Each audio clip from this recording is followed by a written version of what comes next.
public concerns. I don't have any cards, so is there anyone in the audience who would like to speak as public and talk to us? Seeing none, we will move on to consent items. Items number 6 and 7. This is a hard one. Motion to approve consent. Second. And we have a motion and a second. Could you call the roll, please? Yes, Mr. Green. Here. Yes or no? For the, No. yes. Okay, yes.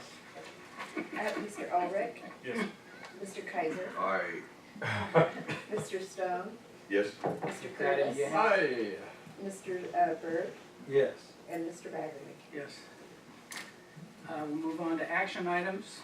Items 8, A, B, and C. Consider granting release request from Mocone Corporation, contract number 2018-08. And that's item 9. Do I have it wrong there? Oh, it is item 8. I'm sorry. I turned the page too much. Sorry, excuse me. You're right. Now I don't know what to do. Mark this down. You're right. Okay, item 8, the sewer main pipe bursting project adjustment number 2019-14. Go ahead, Jeff. This was the sort of first full pipe bursting project that we scheduled alongside our lining and mainline rehab work. We've done some pilot testing out on Shady Lane a few years ago. MoCon is usually a subcontractor on these kinds of projects, and in this case they bid as a prime.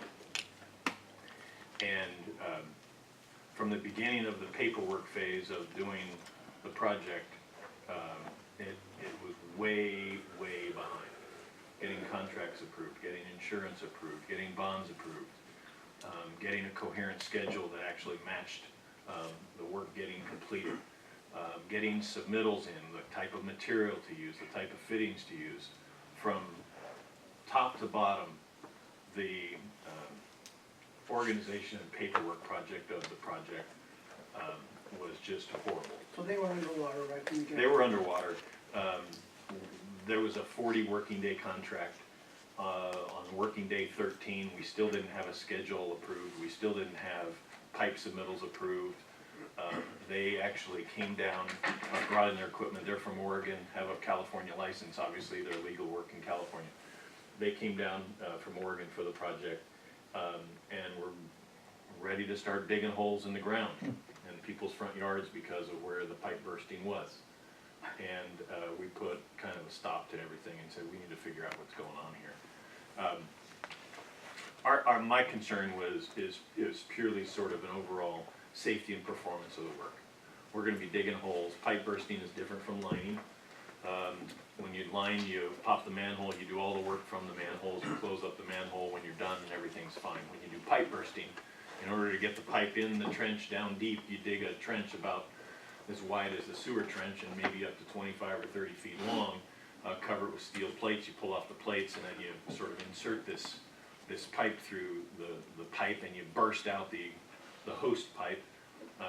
And as you are bursting, you're going by everybody's lateral and bursting everybody's lateral. You then have a hole in the street or the front yard where the lateral ties into the main, and so you have this series of, call it Swiss cheese holes down the line of the pipe to do the pipe bursting and do all of the work. And I'm not comfortable with their ability to organize and control the work site, get the holes dug, get the holes safe, keep the holes safe, show up every day, do the work. They've now asked to be relieved from the contract, I think in the interest of safety and overall performance of digging up holes in people's front yards. So it was amicable. It's amicable, no lawsuits, no claims, no nothing. Just stop and avoid us getting into a problem. Well, okay, yeah, we can do this, but what happens to what we need to do with the rainy season? We don't have any problems. The pipe needs to be replaced, but it's been working in an okay fashion for a number of years. It'll survive another year. We'll repackage this and bid it out again next year. to somebody who can do the work, rather than someone who can't. The board has heard this sad story. What's your pleasure? Move to grant the release request. A, B, and C? A, B, and C. Thank you. I'll second that. Can we have a second? Can we have a roll call, please? Yes. Mr. Byrd? Yes. Mr. Curtis? Yes. Mr. Stone? Yes. Mr. Kaiser? Yes. Mr. Ulrich? Yes. Mr. Green?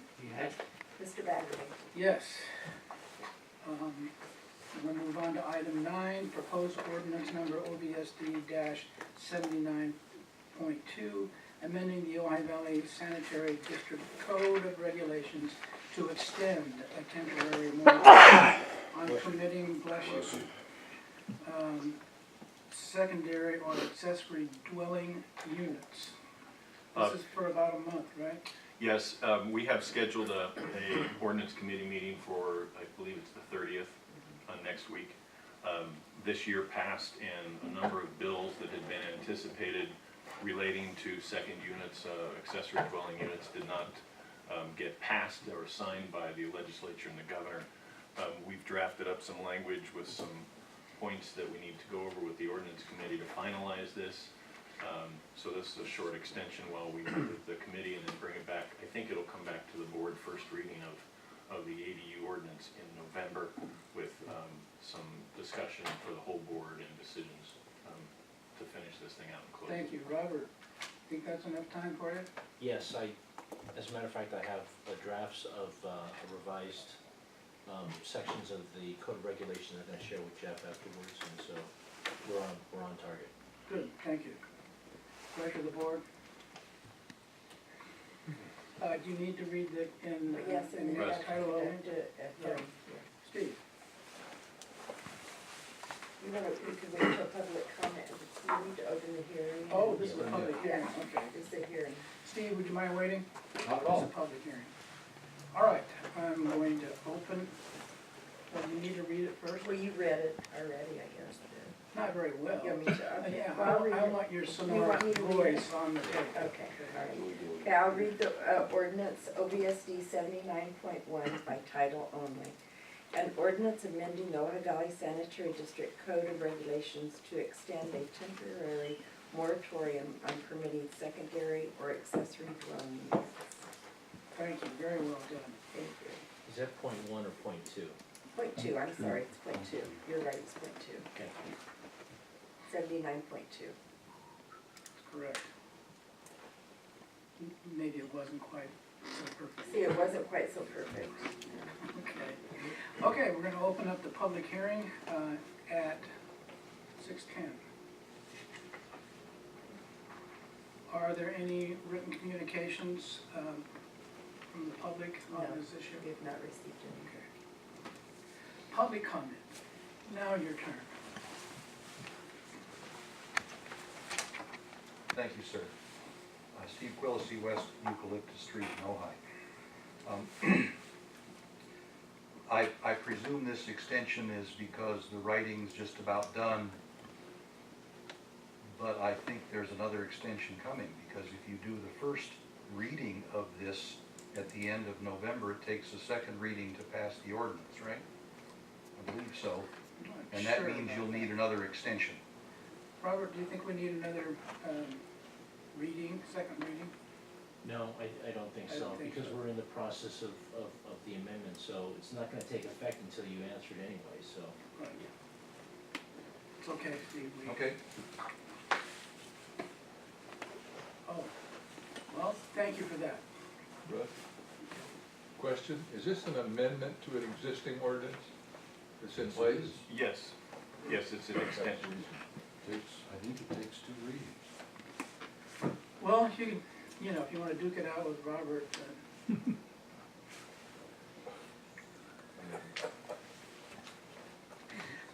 Bigger piece. right, figure it. Yes, Dan. Yeah,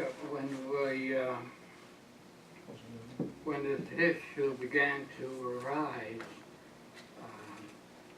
I checked with our people on how they were processing any requests for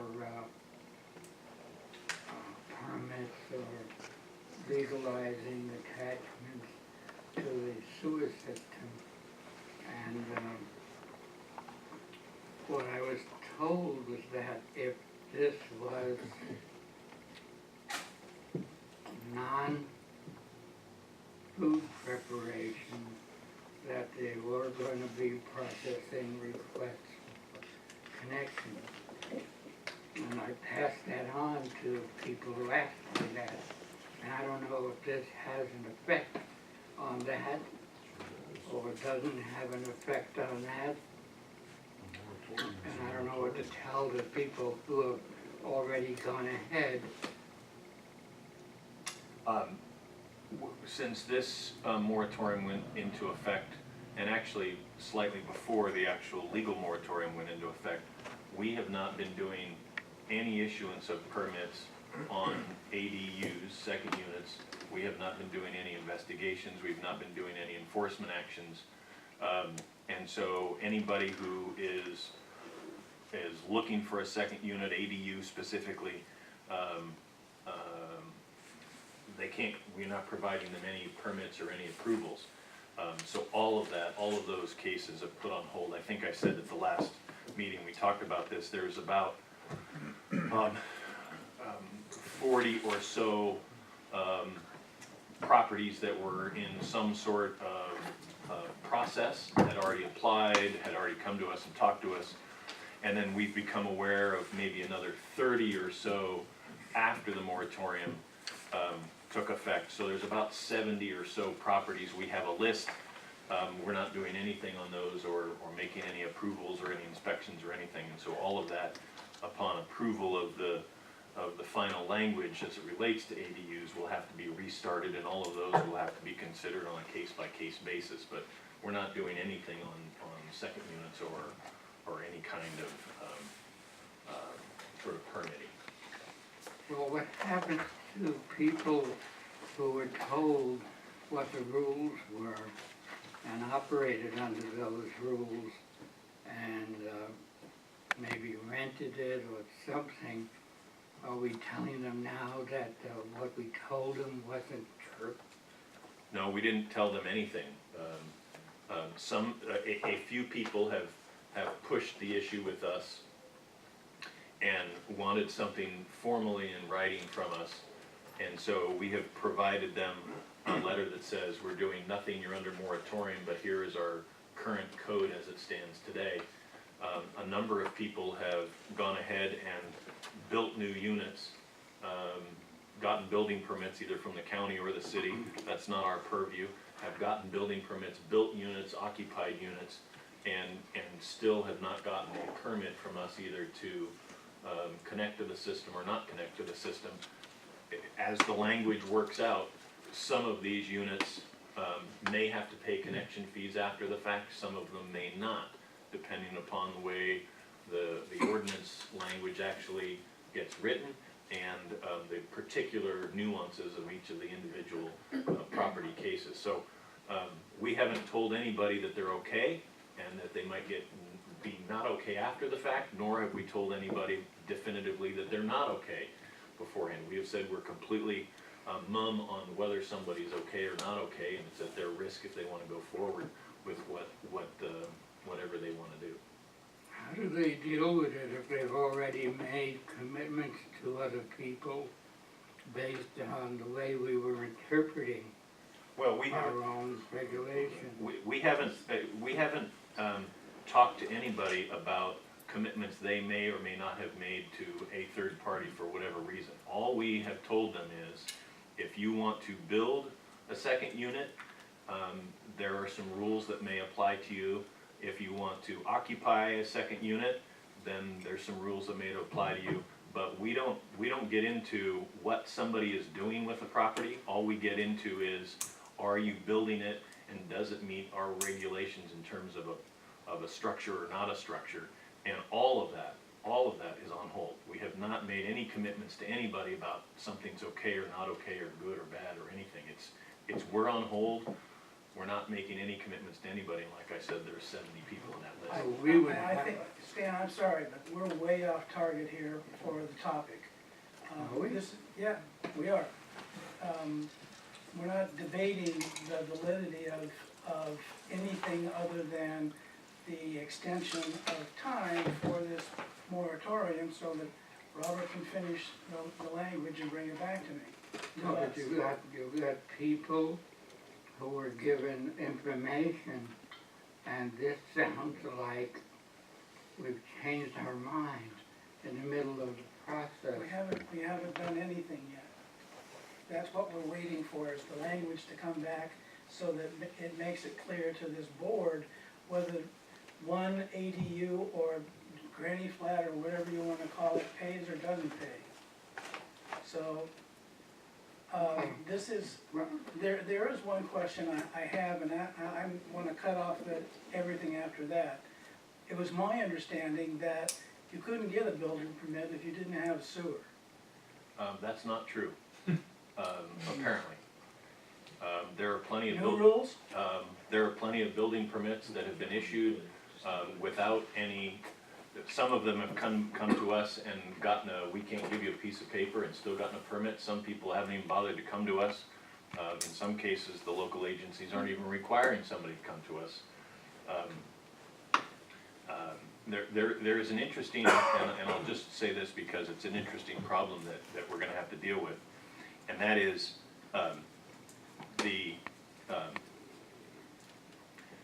ADU rules basically said you don't have to get a new lateral to connect to your property. You can just you can take your house that's connected to a lateral, and you can just build another house that's connected to it. Okay. That seems fine on the surface.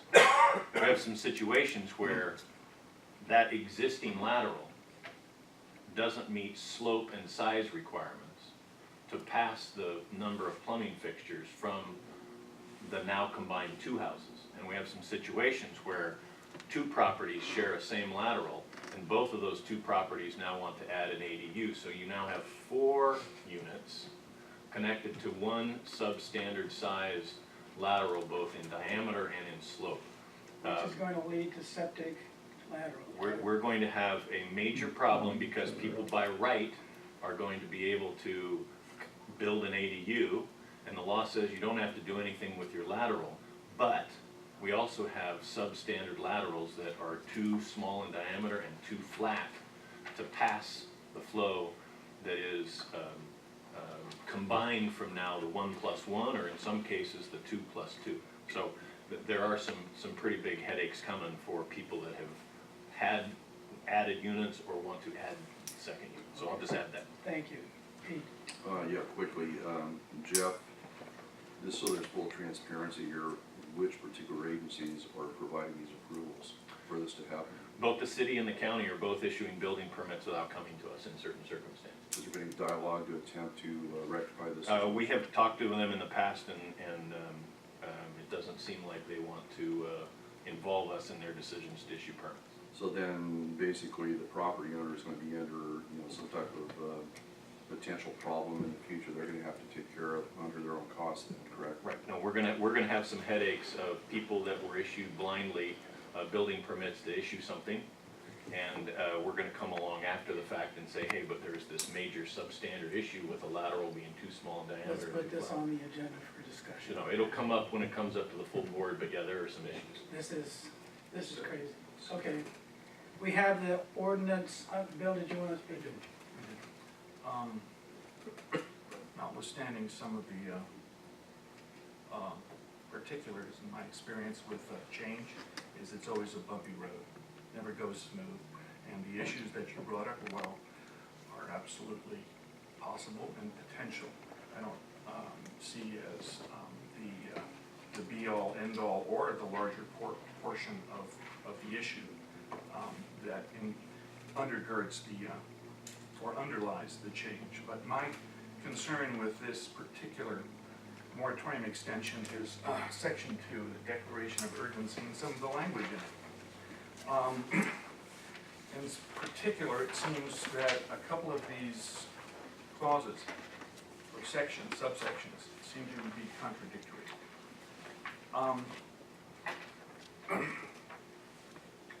Subsection A, the District Board of Directors finds it is reasonably necessary to adopt this urgency ordinance pursuant to Health and Safety Code and government code, et cetera, to protect public health, safety, and welfare, and extend the time under urgency ordinance number 79.1. This ordinance shall suspend approval and review of any permit, variance, license, or other entitlement that enables the establishment of any accessory dwelling unit in the district jurisdiction.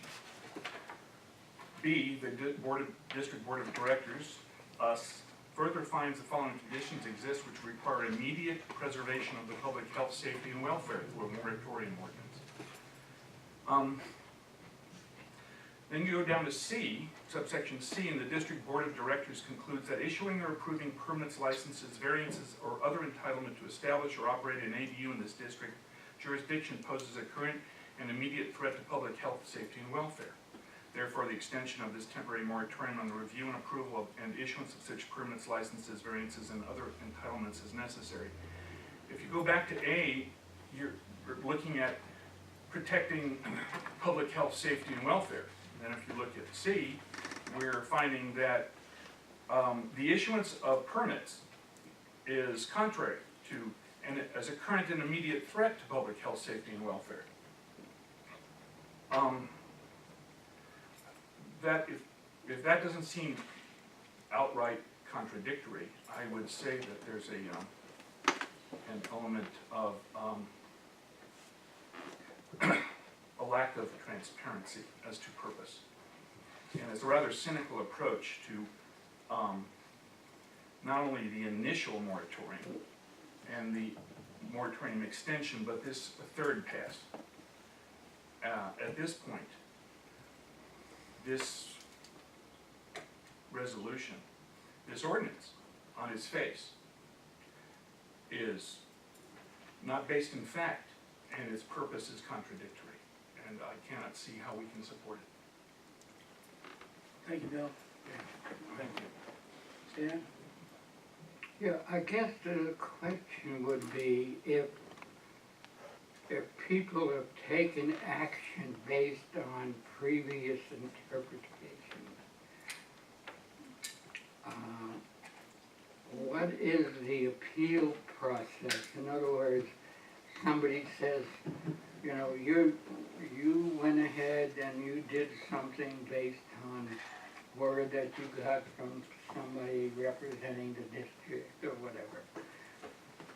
And this new moratorium is in conflict with that.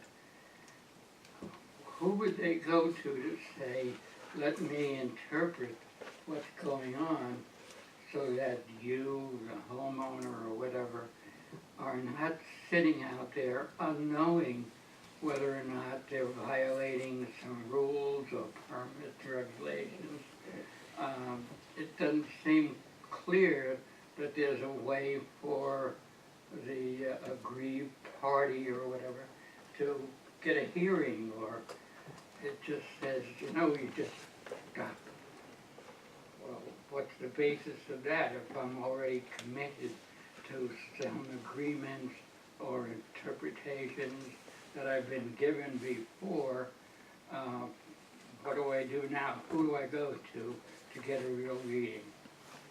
So can we somehow inform Well, within this? we've been talking about this, Stan, for months. Yeah. And the problem is that the legislation was very confusing and staggered in its approval by the legislature and changing almost month to month. So I don't know who you're talking about and what information they would have gleaned from any source. It wasn't from us because we don't have anything to tell them. We had to stop what we were doing to try to figure out how to fit many disparate laws into our ordinance. And that's what we're waiting for.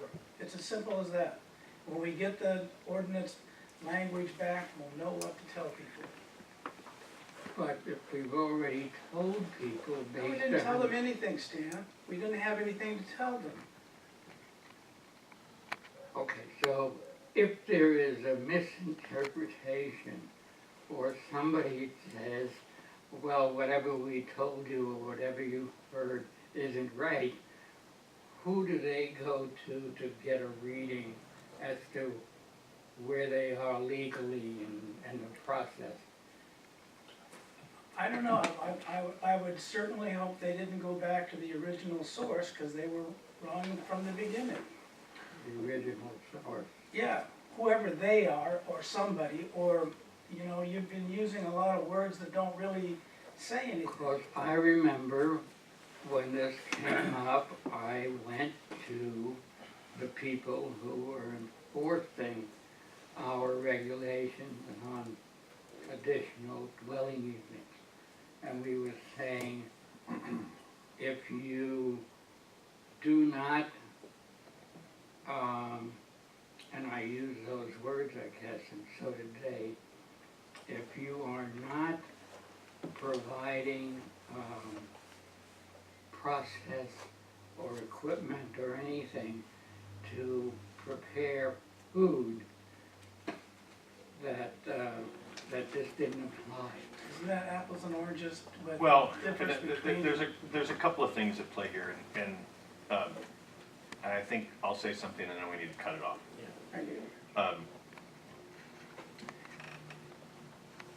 A dwelling unit under our ordinance that has a kitchen, a bathroom, and a living area is a dwelling unit and needs to pay connection fees and needs to pay the sewer service charges. According to our current ordinance. Under our current ordinance. Yes. If someone has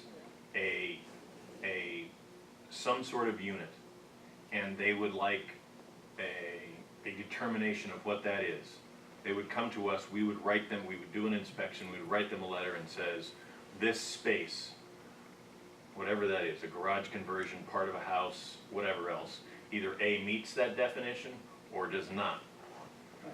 If they want to appeal that, we have very specific language in our code that says, here's the appeal process.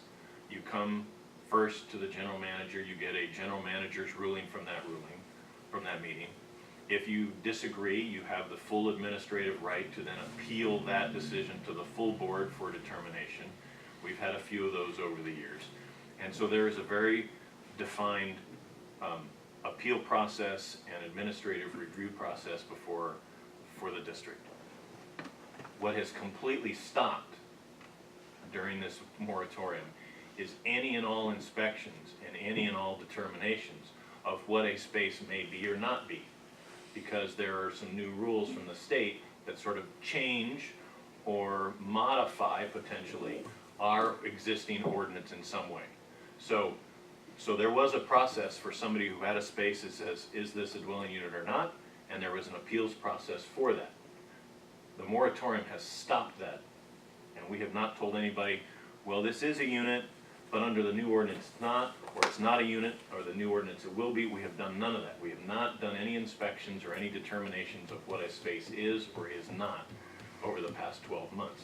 Once the language is agreed upon by this board, whatever that is, and it's determined that's a new definition in some form, we will then restart those discussions.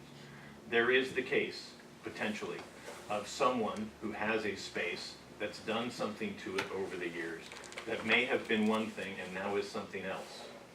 However, we don't... Based on the new laws. Based on the new laws that are Yeah. not even adopted yet. We don't know those things, nor can we determine those things, nor are we going to do any inspections or any determinations of those things while we're still under this moratorium. So once we restart, we'll revisit all those 70, and there may be some more that come out of the woodwork that we find through the process of doing these inspections, and we'll determine them under the new language of the ordinance, whatever that is. But there is a process, there is a definition.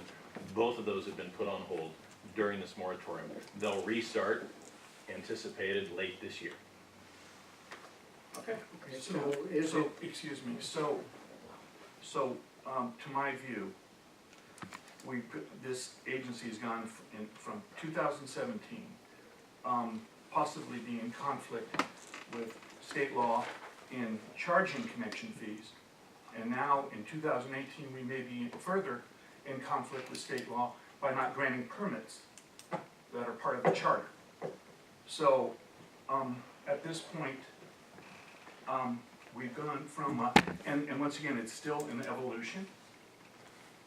I'm not gonna make a judgment or a statement about whether or not what we've done No, no, is that's legal my, or that's my view, I'm okay with that.